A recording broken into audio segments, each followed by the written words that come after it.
Hi, this is another theory video I wanted to do. It's interesting because it happens to be about rhythm theory, and it's the first time I've actually played guitar on a rhythm theory video. It seemed better to play guitar than I needed to do that. So hi, how you guys doing? I want to talk about something called, in rhythm, something called swing. And first of all, let's do non-swing. Well, non-swing is playing each quarter note, 2 or 4, subdividing each quarter note into 2 or 4 or 8 beats, so that it's straight. Like if it's 4/4 time and the chorus is 1 2 3 4, it would be.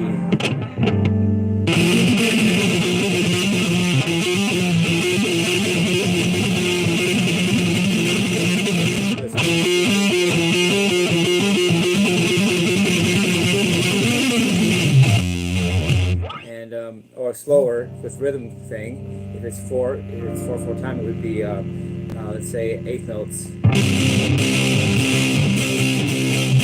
That was wrong. Try this.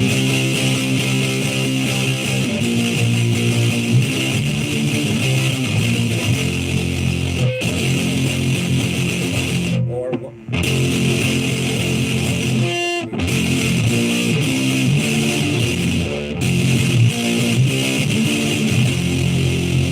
that's just, normal non-swung music. I call that zero swing.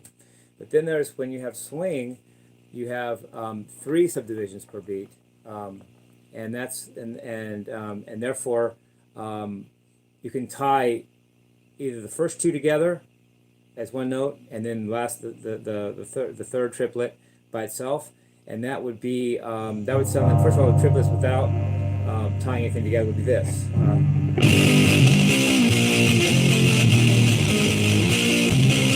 1 2 3 1 2 3 1 2 3 1 2 3. But now if I tie the first 2 triplets together to make one single note, and then the third triplet as its own note, I would have a what I call positive swing rhythm, and that would be where the first note, the first note of the 2 notes that you're subdividing the beat by is twice as long in duration as the second note, because if you put the 2 together, 2 is twice 1. So that would mean that I call that positive swing, which means the first the beat comes to how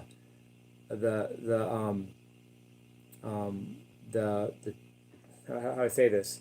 The first subdivision it gets held longer, twice as long as the second one, and that's just called swing. I call it positive swing. So it's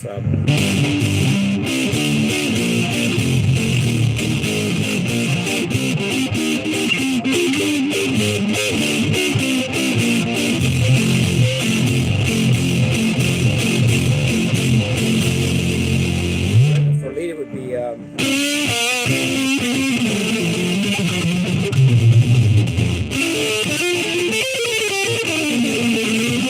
very jazzy.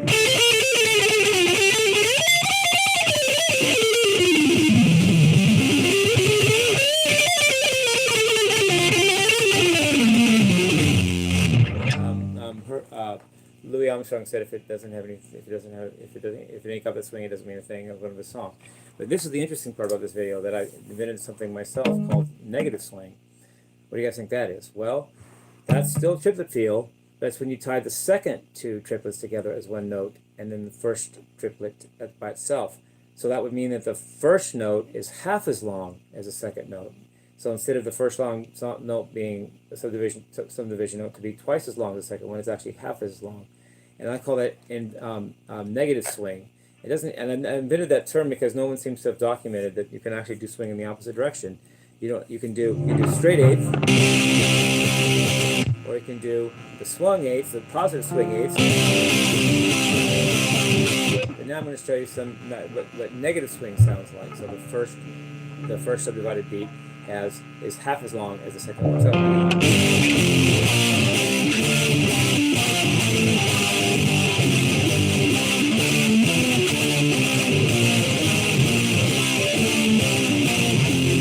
marching band sound.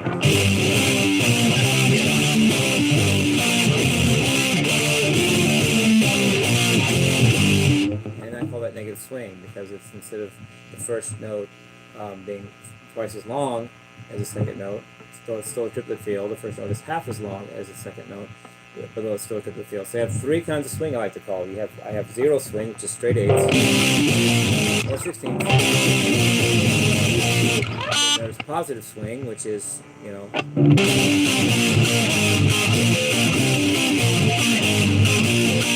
or 16th note swung would be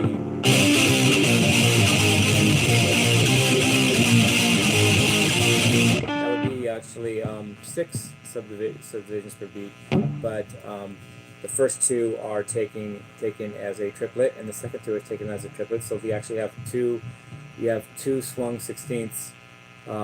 You have two sets of swung 16ths within to subdivide the one beat. So and then so you got the positive, so you got the zero swing, which is straight, and then you have the positive swing, and then of course the negative swing.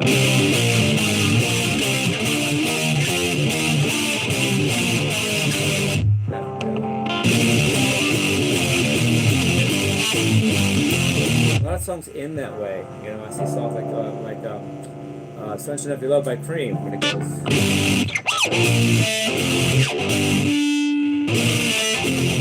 And then at the end it goes like this.